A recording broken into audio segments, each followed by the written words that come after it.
State of emergency declared in northern Manitoba Cree Nation due to a nurse shortage.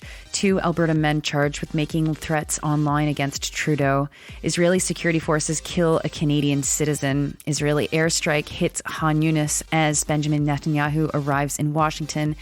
And 40 Haitian migrants die at sea after their boat catches fire. Good morning. It's Tuesday, July 23rd. I'm Nora. Here are your headlines.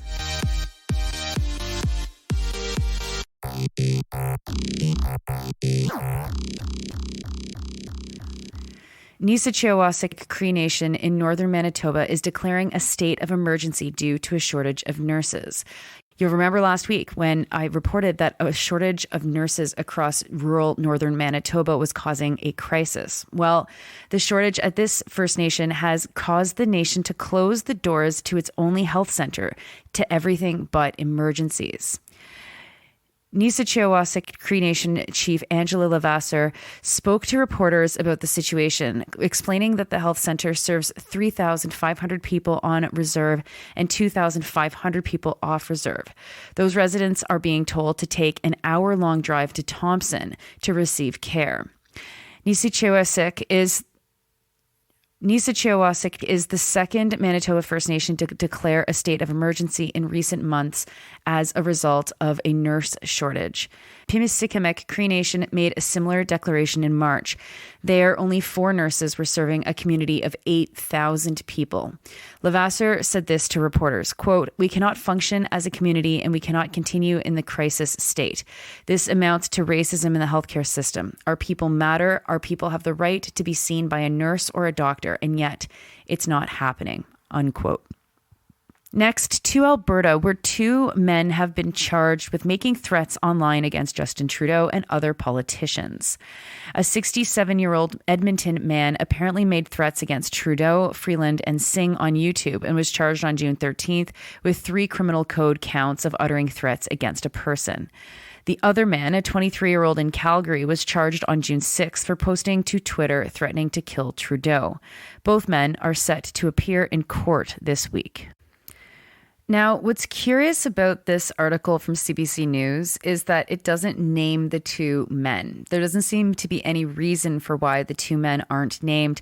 And the report doesn't say whether or not CBC has chosen not to identify them or if they're not identified in the police reporting of this incident. Surely, if they're about to appear in court, their names are somewhere. And I wonder why they are granted anonymity. Unfortunately, CBC doesn't get into that at all. And we have to just guess. Next to international news, kind of with a Canadian hook to it, Israeli security forces murdered a Canadian citizen near the Gaza border. The Israeli police say that the person had threatened security forces with a kitchen knife, after which they opened fire and killed him. The incident took place in Netiv HaAsara, an Israeli town which is just 300 meters north of the Gaza border. CTV News reached out to Global Affairs Canada and got the usual response that they are aware of the incident but are unable to provide any additional information due to privacy reasons. Now, Justin Trudeau himself has not seemingly said anything about the fact that Israeli security forces have murdered a Canadian. Trudeau posted nothing about this on Twitter. And if you look at reporting that's coming from inside Gaza, the story is not so much that this person threatened the security forces with a knife, but was making a protest gesture or something that got security forces to kill him. Either way, it's another Canadian who has died at the hands of the Israeli military with very little news about it in Canada. And if it was the case that this person was doing a protest or something like that to manifest his opposition to what's happening on the other side of that border that he was killed at, I mean, it's all the more important for Canadians to hear about that, to hear that this is not someone who ran on a suicide mission towards an army that is shooting and killing its own people in some cases, but that this was someone who was doing everything he could to bring attention to the atrocities that are happening in Gaza right now. And speaking of those atrocities, the next story, Israeli airstrikes have killed at least 70 people in Gaza as there were fresh attacks on Khan Yunis. The attacks on Khan Yunis came only minutes after the Israeli military ordered some 400,000 people to evacuate the city. This is not the first time during the course of this genocide that this has happened or that Khan Yunis has been targeted in this way. This comes as polio was detected in sewage samples in Gaza, something the World Health Organization said could cause a, quote, disastrous sanitation situation, unquote, on top of the relentless attacks. The airstrikes on Khan Yunis were happening as Benjamin Netanyahu arrived in Washington, where he is expected to address a joint session of Congress sometime this week.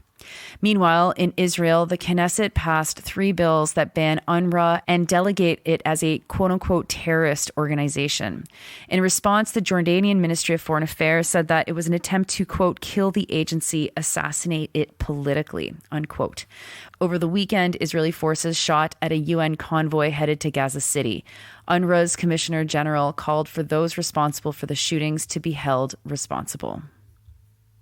And finally, to the ocean, where 40 Haitian migrants have died while at sea, according to the International Organization for Migration. The migrants were on a boat that was carrying 80 people. It caught fire as the migrants were trying to get to the Turks and Caicos Islands from northern Haiti. Thankfully, 41 people were rescued, though 11 people needed treatment for burn-related injuries.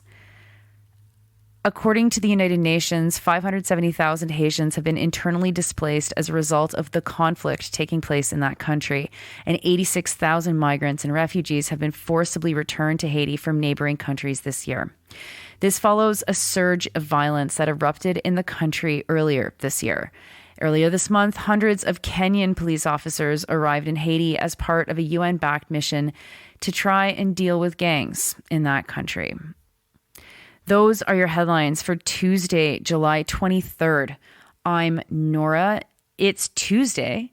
It's Sandy and Nora Day. A new episode is coming in a couple of hours, and it's all American. You're going to love it. We're talking about Kamala Harris and whether or not we should be excited about her candidacy.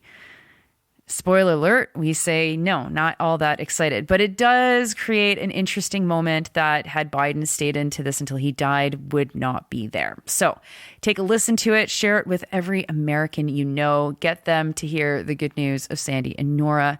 And as they say, that will be out in a couple of hours. You are listening to this podcast at sandyandnora.com on the Real News Network podcast feed and anywhere you get your podcasts, including Spotify. I've made sure that the Spotify feed is working for the daily news. You should have no problem finding it. Don't forget to switch over. I can see the stats and I can see that only 10% of you have switched so far. It's going to stop on this feed. You're going to lose the daily news. So find the new feed, get it into your podcast catcher or whatever it is that you listen to your podcast through. And remember, we will be off for August. So you will have a whole month to do the switch, but do it now. Put my blood pressure down so I can feel like this was a good idea. I'll talk to you tomorrow.